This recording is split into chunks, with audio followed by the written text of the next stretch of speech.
Assalomu alaykum hammaga. Yurtdoshlar, hammalarning kelayotgan 2024-yil bilan tabriklayman.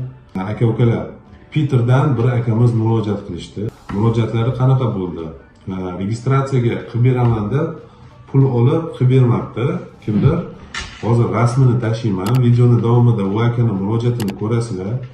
Shunaqa murojaatlardan ko'proq tashlanglar. Kimni kim aldab ketdi, nima bo'lyapti, nima Moskvada, Peterda, Krasnodar, Krasnogorsk qayerda bo'lsa ham nima deydi? Bir-birimizga shunaqa qilib informatsiya yetkazib tursak, yaxshi bo'lib ketadi hamma yoq. Xudo xolasa. Yana bir narsa, mana shu bolani kim tanisa, ko'rsa, yo shu bola o'zi videoni ko'rsa, aloqaga chiqsin. Yana kimni aldab ketgan bo'lsa, может yana odamlarni aldagan. Bu akadan ham boshqa. Kommentariyaga yozinglar. Nomerimni tashlab qo'yaman обязательно. Hammaga rahmat. Videoni davomida ko'ringlar. Assalomu alaykum aka, yaxshimisiz, durustmisiz?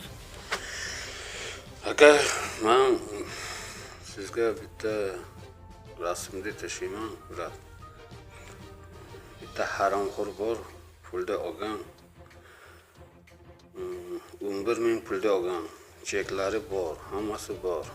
1 yil o'tdi pashti, o'tgan. Shu haromxo'rni YouTube'ga tashlang, hamma ko'rsin. Bizda aldadib boshqa odamni nima qilmasin. Iltimos sizdan shuni chiqaring. Haromxo'rni. Bemalol bo'lsa hamma ko'rsin, hamma bilsin bu haromxo'rni. İltimas qilaman sizdan. Davay, rahmat.